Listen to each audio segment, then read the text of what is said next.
everybody? This is Charlie Kuchlenz.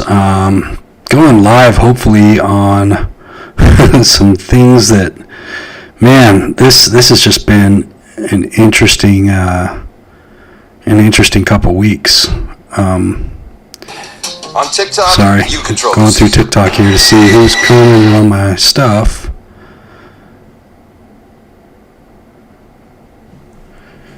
All right. So, welcome to my YouTube channel. I am not a painter.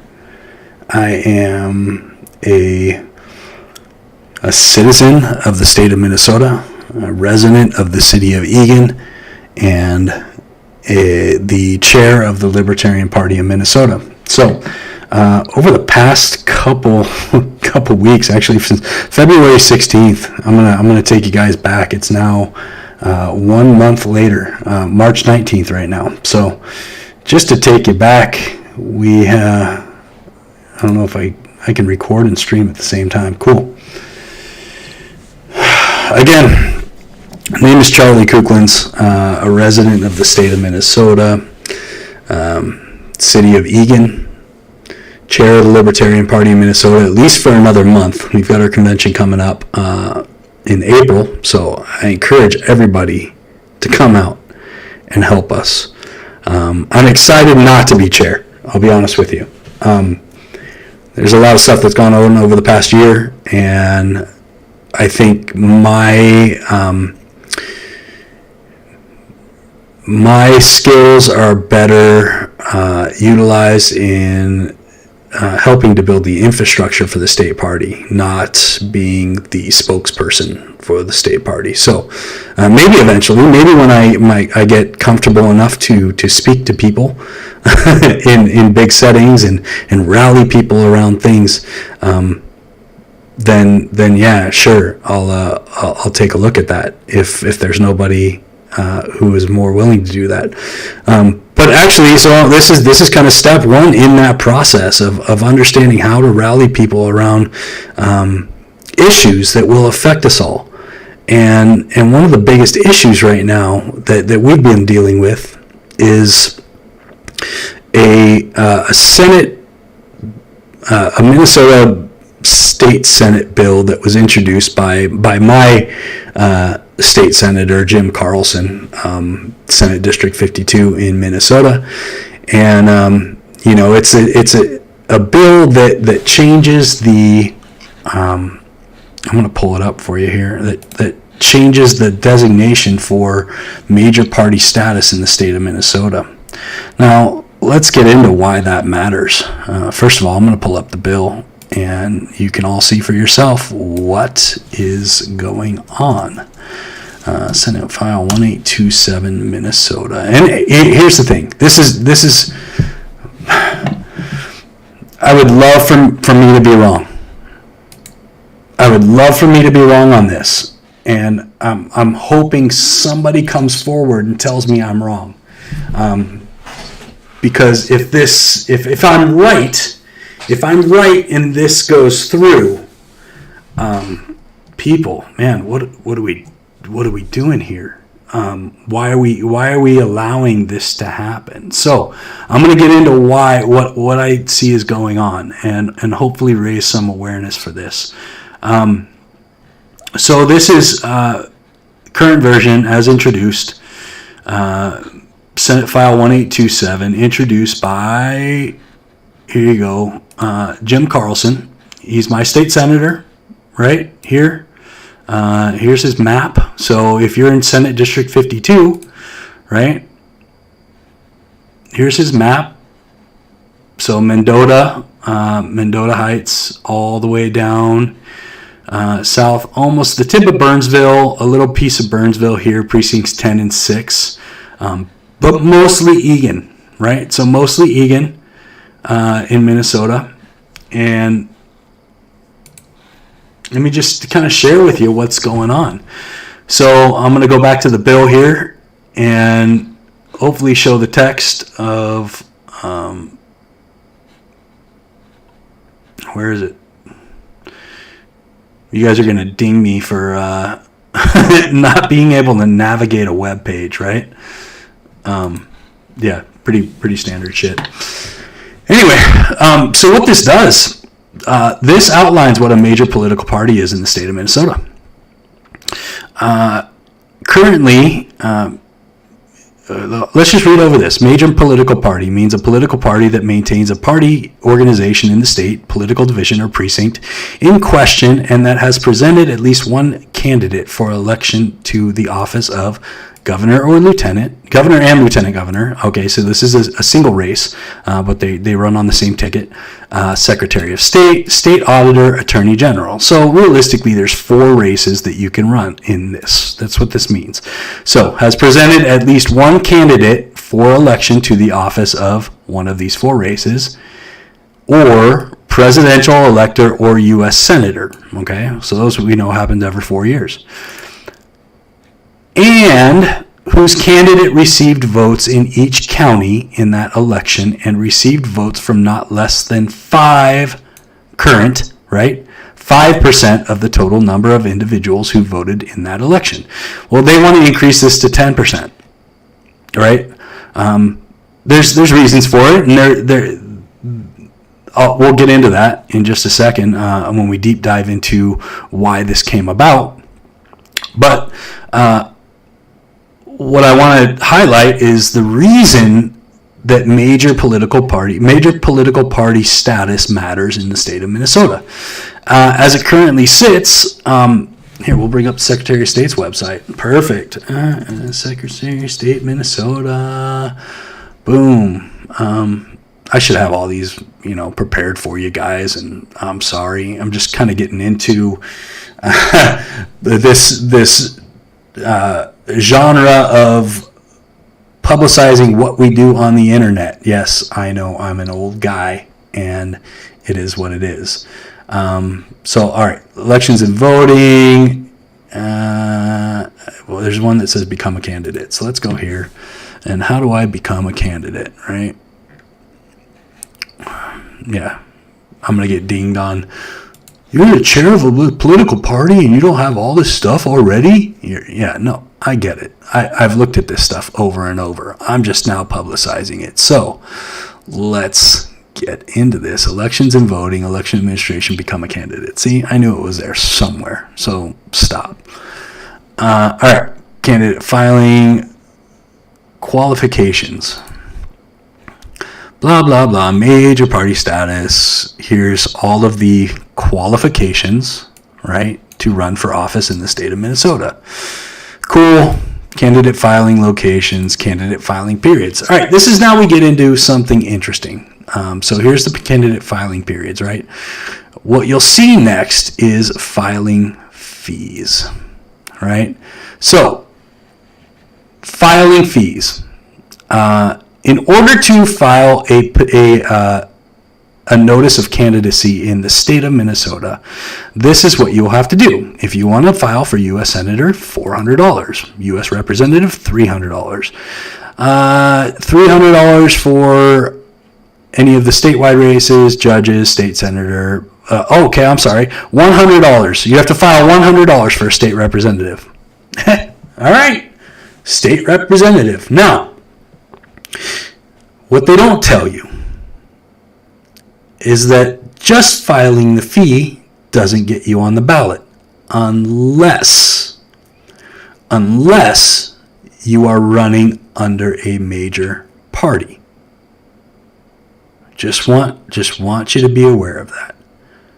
If you are running under a major party, sure, here's the filing fee and you're done. Guess what? Minor parties, you still have to fill out the filing fee. Now, candidate petitions. Oh, yeah, you can file a petition in place of the filing fee, right? In order to do that, here's the number of signatures that you would need to get in your district. So let's talk about the lowest level state legislative office, right? Gaining 500 signatures, which sounds okay, right? It sounds okay, but I just filed $100 and go for it, right? Just file the $100 and hey, you're in. Just pay the fee. And then you don't have to go out and collect signatures. for major parties. Minor parties, on the other hand, would have to go out and collect the signatures. Right? Here, am I zooming in on this? Can you guys see this? Hopefully everybody can see this. Minor parties, on the other hand, will go out and collect petitioning signatures, right? Which we did. We've gone out. We've done it. It's time consuming and it sucks. And it's a pain in the ass. So go out, collect your signatures for 500 signatures in your district that you're running for.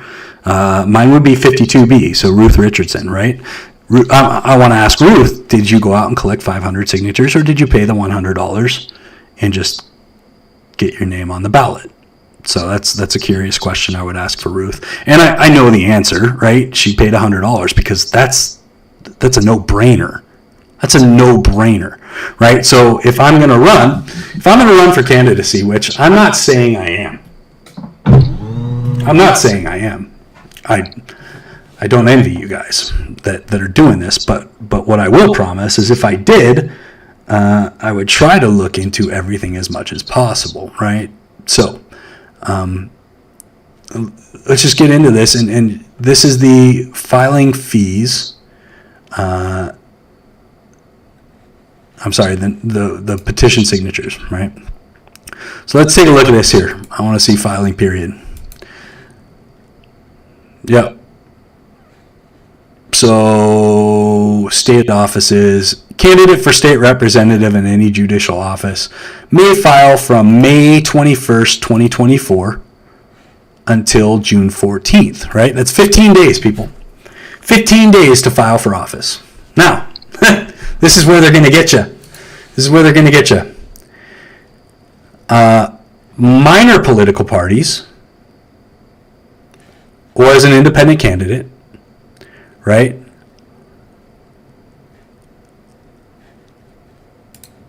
The nominating petition must be presented to the filing officer during the filing period. All signatures must be obtained during the filing period.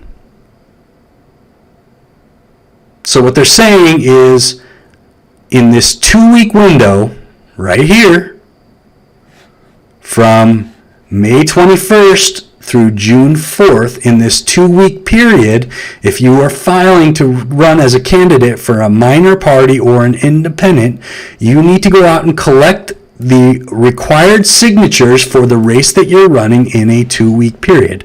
Now, all of the people that are going supposedly signing these need to be in the district that you are running. So, fair enough. Okay.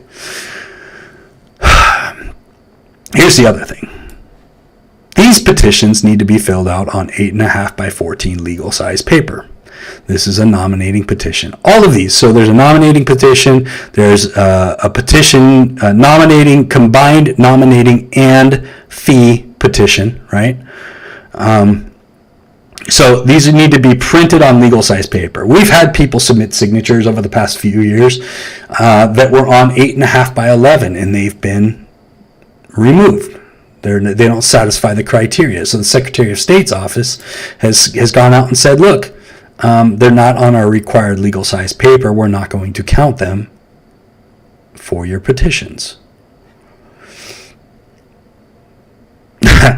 So, except for 2020. You know what happened in 2020, right? Hey, guys, we're all under COVID. We're going out to try and collect these signatures because we need to run candidates in a race. We don't have the option of just filing. So what does the Secretary of State do?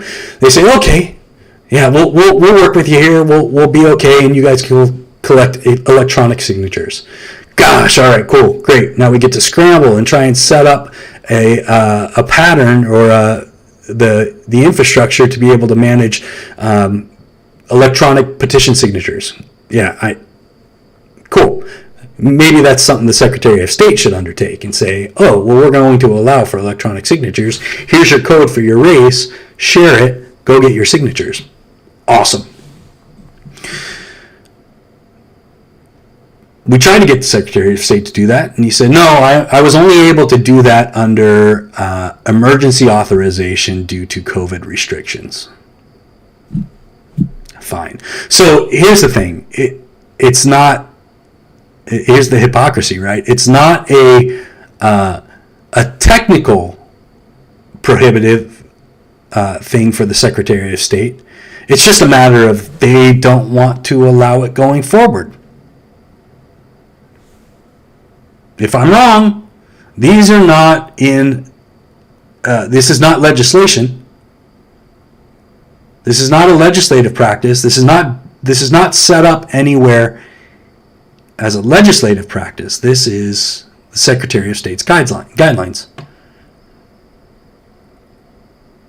And if I'm wrong, please correct me on that. Show me where the stipulations are in our Minnesota legislature, in our laws, in our statutes. This is strictly a Secretary of State setting up what these are. I believe. Okay. So I want to get back to this bill. So they're basically saying that we're going to move it to 10% for you to qualify. Now, why are they doing this? They're doing this because legal marijuana now and grassroots legalized cannabis parties in 2018 satisfied the 5% criteria. They became major parties in the state of Minnesota. And there's a reason for it. Like, absolutely. They had the issue that, hey, we want to legalize marijuana in the state of Minnesota.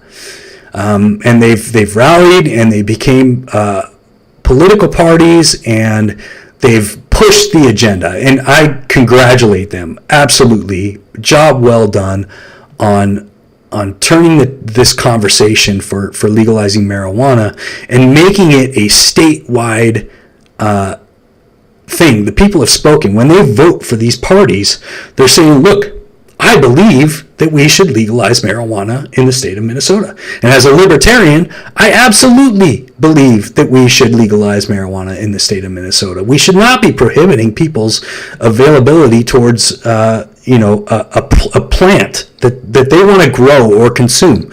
That's totally draconian and authoritarian to be able to say, hey, we're going to prohibit you from growing or consuming a plant.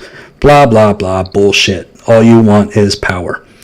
Yeah, I know I'm being reductive, and it's not a good look. So I'm getting better at it. I'm frustrated and furious with what people are doing today.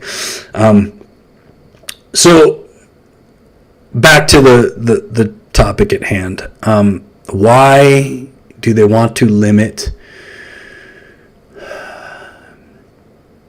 major parties in the state of Minnesota? And we'll talk about why, and then I'll talk about some alternatives that they could do instead of pushing this bill. And the reason I'm raising awareness is because of the repercussions that this bill is going to have in the coming week.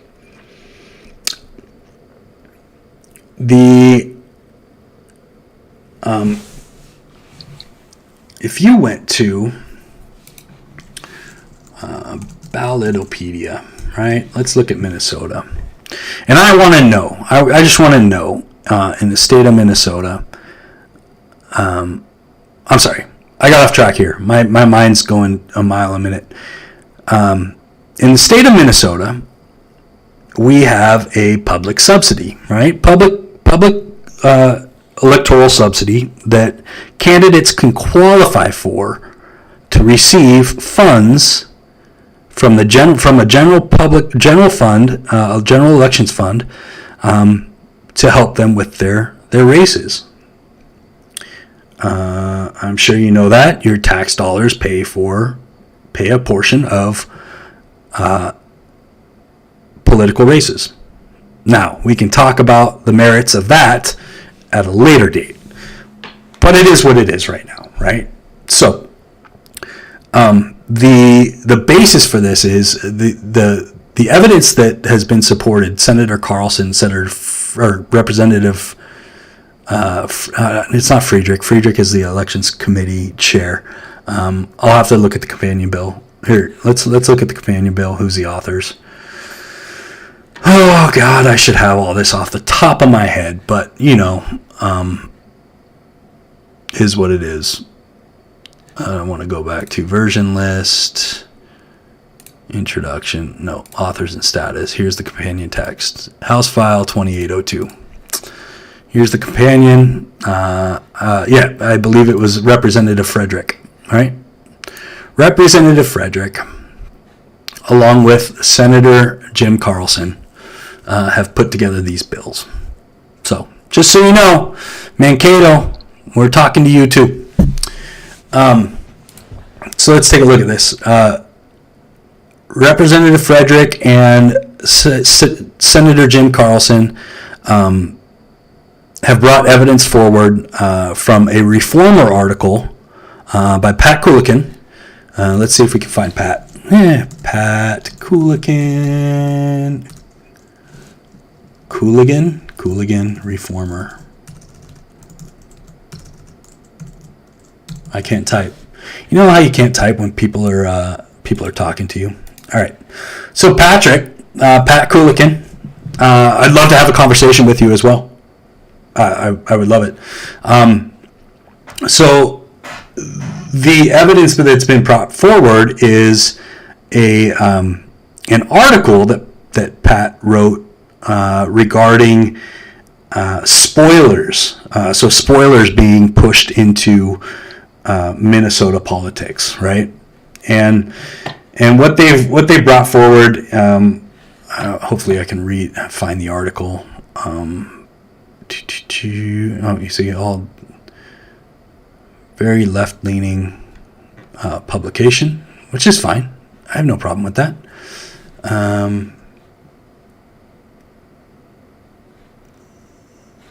I know there has been, I should have this all freaking tabbed so I can do a really professional model of all this stuff, but honestly, I'm not a professional content creator. As a matter of fact, I just had to go to Micro Center to buy this microphone, because the microphone that my son gave me, his old microphone, doesn't really work. Like the micro USB on it is all screwed up and it just doesn't sound good and blah, blah. And maybe I don't even sound good right now. I have no idea. You guys tell me, help me build this, right?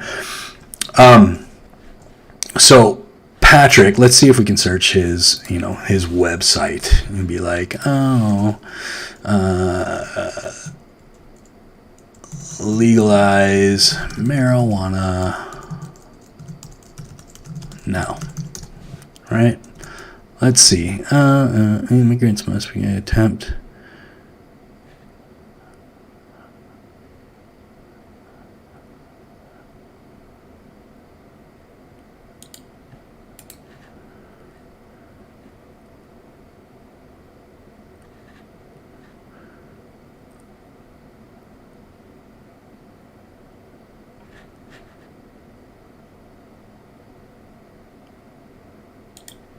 Yeah, that's a good one. DFL campaigns blunted by marijuana candidates.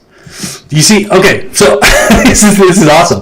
DFL, okay, Max Nysteric, cool.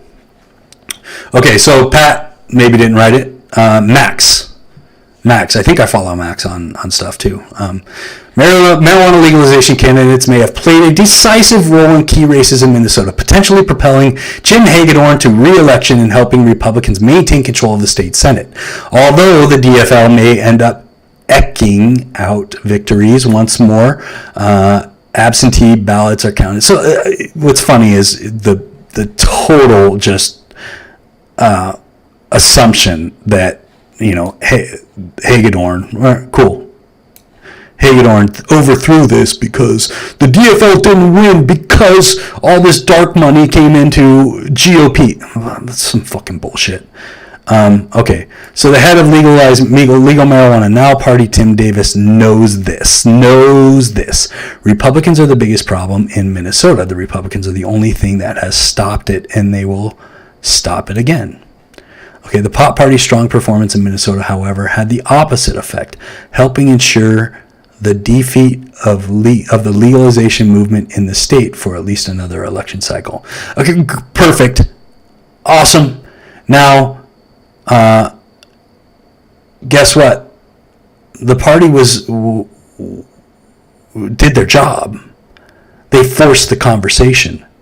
And now the DFL is saying, yeah, let's get behind it so we can not do these major parties anymore. Cool. But now they're making it really hard to even become a major party in the state.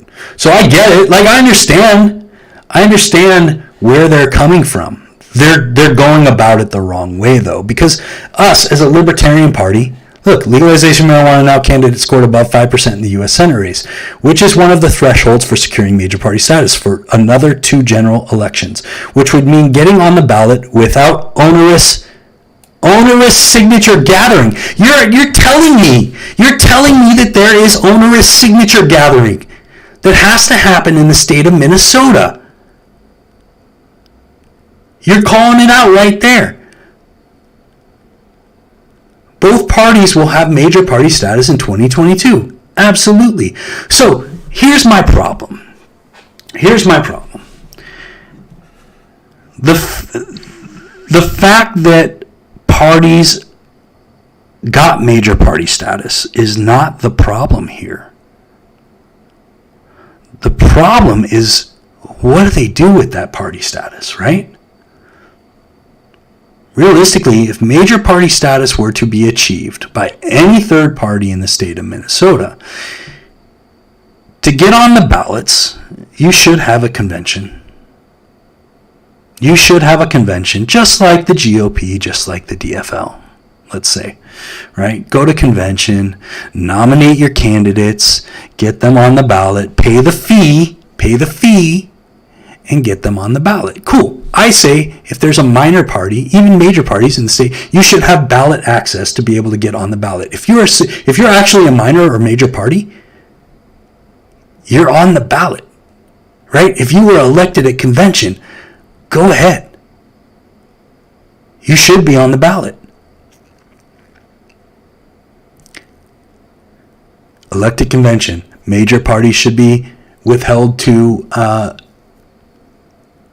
the primaries. We pay for them in the state of Minnesota. We pay for them.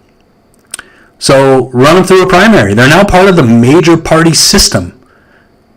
You should have a primary and nominations at convention. But neither of these 2 parties did that. At least the grassroots legalized cannabis didn't. I know that. Because Oliver Steinberg is out here claiming that the reason that they had no recourse for who ran for their governor candidate, was because they didn't have support, or they're a spoiler, or whatever bullshit Oliver wants to throw out there. And hey, Oliver, I'm willing to have a conversation with you too. Come out, let's talk about why you think this bill is going to change what is happening in Minnesota politics. And I know you're going to say it doesn't solve it, because you've said it in your testimony at the Senate Elections Committee, and you said it in your testimony at the House Elections Committee. This bill does not fix the problem. It's in your testimony. You said it yourself. But Representative Frederick and Senator Carlson still want to parade you around as if you're in support of this. Please make it make sense. I'm asking you to help me understand why you would go out there, push this bill, and then in your testimony state that it doesn't solve the problem. And you know what? What's funny is I'm going to pull up the video from the chair of the House Elections Committee, Representative Freiberg, and just listen to him say, "Well, thank you, Oliver Steinberg, for mostly supporting this bill." I was in the audience. I sat there. I listened to it, and I said, "Are you kidding me? You have one person testifying in support of this bill, and then identifying in real time that he's mostly in support of this bill. Mostly in support of this bill.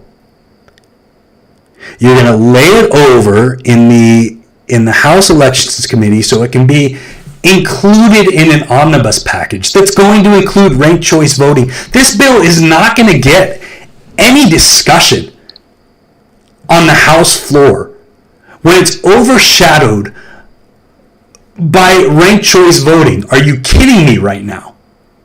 Are you kidding me right now? I hope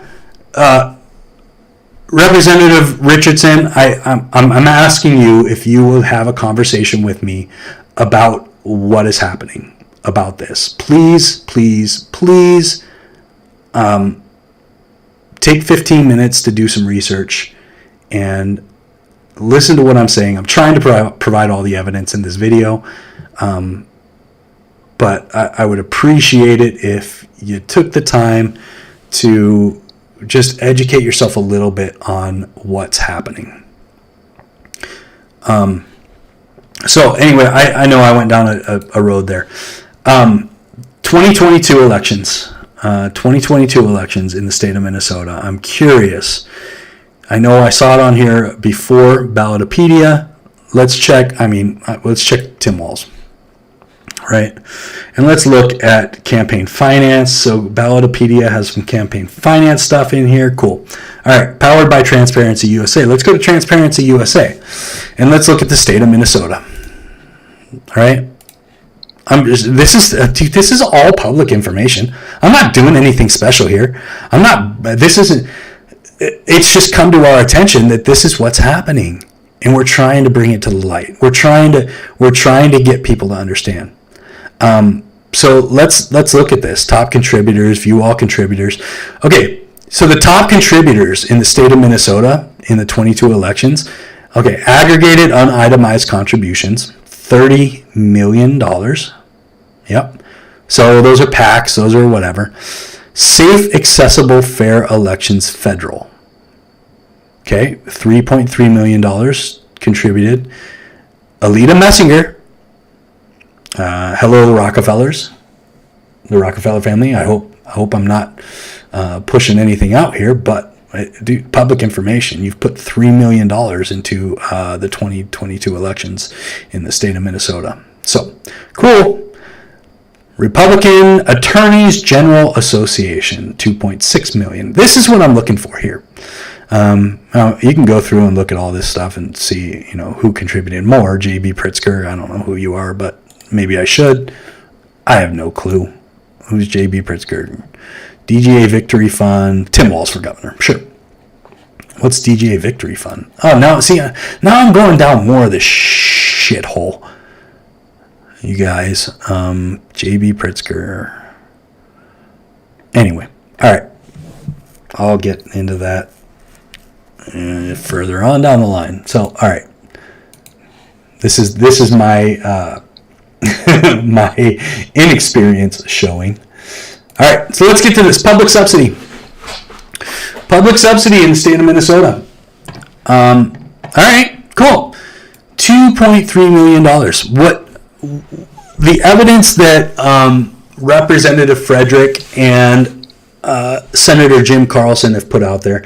And Jim, I live 2 blocks away from you, bro. Let's go have coffee. Let's go have a glass of wine. Let's do something. Let's talk about this. Because I think you're going down the wrong path, and I don't want to be adversarial. I don't want to. I don't want to be on a live. I don't want to be a content creator. I don't want to do this shit. But you're forcing me to, because the people of Eagan need to understand. The people of Minnesota need to understand what you're doing and why. And I think you need to be held accountable for this. I think you need to explain to the people why you're doing this. And I'm just going to call out, because in your testimony when you did, you're going to go, oh, I already did in my testimony. Yeah, let's let's call out the testimony, because you said that in order to be good stewards of the public subsidy, we need, that's the reason you're doing this, is because we need to be good stewards of the public's funding for elections. Good stewards. What does that mean? What does that mean? Let's quantify this, right? Let's quantify it. $2.3 million of public subsidy funds went into the 2022 elections. 584,000 of that was Scott Jensen. 146,000 Keith Ellison. So let's not even talk about, okay, these are all statewide races. I get it. Like, hey, it's crazy expensive to run a statewide race. Crazy expensive. Unless you've got big people backing you. I don't know, like J.B. Pritzker. Or what's her name? Messinger. The Rockefellers, right? Unless you got them in your back pocket, I mean, shit. Yeah, I understand why. But let's figure out what's going on here. Let's go down the rabbit hole. Here we go. Follow the money. All right. The biggest benefactor of public subsidy funds that was not in a statewide race. Look, Senator Aaron Murphy, $14,700. Okay, Aaron, I believe you are a DFLer. Yeah, Aaron is a Democrat. You spent $234,000 on a Senate district. $34,000 on a Senate district. That's amazing. Holy shit, guys. Holy shit. Anyway, so that's a drop in the bucket. 14,000 out of your 240,000. Okay, cool. Representative Muhammad, or are you Senator Muhammad? Sorry, I apologize. Here, look. Let's figure out where you're at, right? Yep. Yeah, I'm a nerd. Those are my.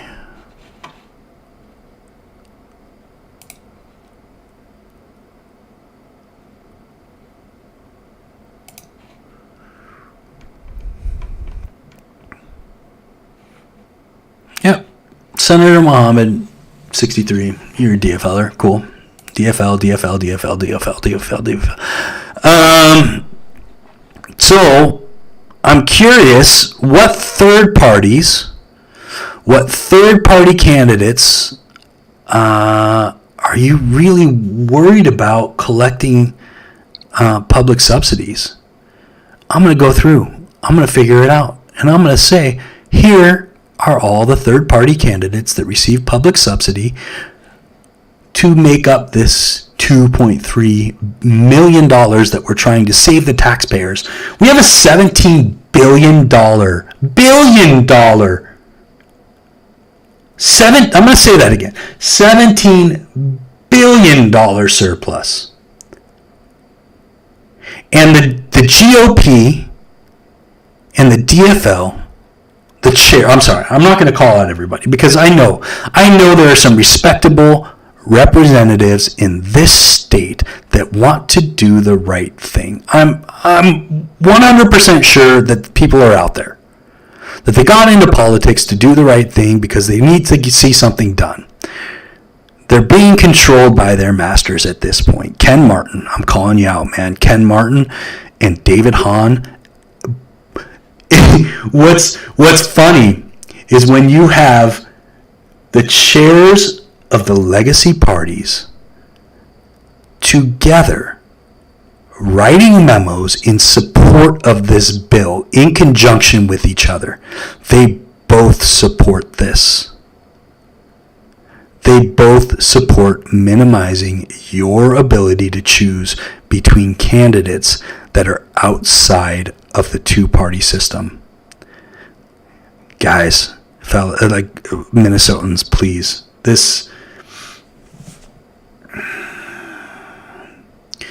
is driving me insane. I don't want to do this. I don't want to be here doing this. I would rather be watching March Madness. I'd rather be watching the college basketball tournament, the NCAA tournament, or to be honest with you, I'd rather be watching soccer. Hey, shout out to the Minnesota United Loons for the win over Colorado Rapids last night. It was an inspiring game. I loved watching it. I felt like, hey, we're on some shaky ground without Reynoso in the lineup, but I have to say, you guys are surprising me every time. I'm happy to see the youth coming into the team and making a positive impact, and yeah, it's fun to watch. So anyway, I digress. Back to this. Where am I at? I think I'm rambling on here, and I just want to kind of sum it up and just say, people, please open your eyes. Follow me on TikTok. I'm gonna start producing these videos now that I've got a microphone that works and I understand OBS Studio, and I'm trying to learn these things, and I'd like to start developing a suite of applications so that this information is readily accessible at the drop of a dime within the Libertarian Party, so we can create this kind of watchdog group that we need right now. This is absolutely freaking ridiculous, and I think if people are aware of what's going on, and this is just me, this is my thought process, if people are aware of what's happening with this stuff, then I think there's gotta be some retribution for people for the representatives that are perpetrating this, right? It's fascinating to me. I'd love to talk to Patrick Kuchlenz and Max Nesterek and just rationalize. Like, I understand there's problems with the electoral system, but this is your articles are being used as evidence to support removing third parties from the ballot, making it harder for third parties to challenge the government. If that's your goal, man, I'm sorry. If that's your goal, and I don't assume it is, I don't think it is. Max, Patrick, I've never met you, and really, you've never met me. You don't know me, so who am I to call you out? But the reality is I'm calling you out because your articles are being used as evidence to support a bill that does not solve the problem. And I'm hoping we can come together, and I'm hoping we can have an honest discussion about what you think the problem is and what you think the solution is. So I'm willing to sit down and talk. I'm willing to have these conversations. I just don't see it. And I'll even tell you, and hopefully you can do your research on this and just say, look, here's what I think the solution is. So I'm going to tell you what my solution is, right? My solution is, hey, Secretary of State Steve Simon, let's have a discussion. Let's talk about making sure that major parties have conventions and elect their candidates through convention, and make sure that the body of those organizations, those parties, are representative of the people within the party, right? We do this in the Libertarian Party. We have seasoning requirements. We try to do our due diligence on making sure that the people that are voting for our candidates are actual members of the party, participating members of the party. It's been big contention in the Libertarian Party. We understand, like, hey, we're growing too. We're actively growing. And so in order to be good stewards of the people that were, like the candidates that we're putting in place, we're starting to define the process. And we've been doing it for a couple years now. And so we've defined the process to say that we have seasoning requirements. If you come to convention, you have to be at least a dues paying member of the party to be able to vote in our party elections. Now, when that comes to, if we ever get major party status, which I'm hopeful for, when it comes down to that, we'll have the things in place to regulate ourselves, to basically be able to say, look, we're regulating ourselves. Here's the documentation. Here's all of the information that is required to make sure that our candidates are viable candidates, and that that they actually represent us as libertarians. We don't do that very cavalier, right? It's actually really big discussion. We vet our candidates. We try to make sure that we're running the right candidates with the right voice, with the right backgrounds, and look, they've got to align with our political philosophy. These things are happening, man. These things are happening. I know you don't see it. I know you don't see it. But you've got a lot of people that are disenfranchised because of the things that are coming out, because of the polarization in the state right now, and the optics of it, right? The optics that are being perpetrated by the Minnesota Reformer, saying that, oh, this is a potential problem. And I'm not saying it's not. What I'm saying is that, hey, we've got to make sure that the political parties that we're operating under are operating with in good faith, right? Is that such a radical idea? And if it is, let me know. If it is, hey, you don't trust us, fine. All right, I get it. But here's the problem. We've brought this to the attention of our representatives. We've brought the evidence forward, and we're saying, look, there's alternatives to this. There's alternatives. There's ways to solve the problem.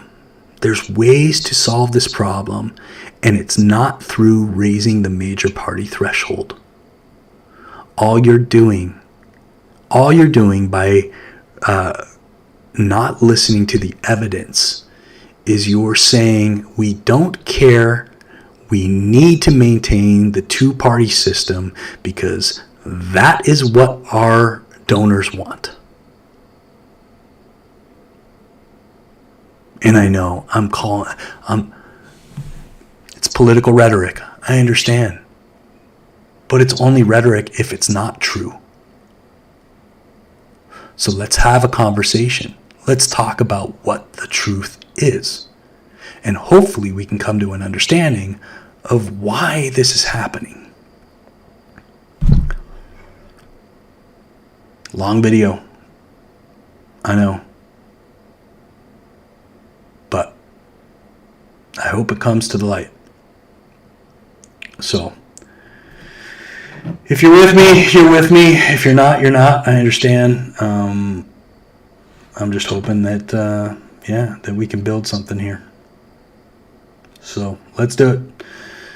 Take care. Sequel Corman on Twitter. I think Doc Cooch. We can talk about my nicknames. But at a later date, hopefully, hopefully we start doing lives and we get more people on and talk about what's happening in the state, and we can go into my history, and we can go into what I do and how I do it and all that stuff.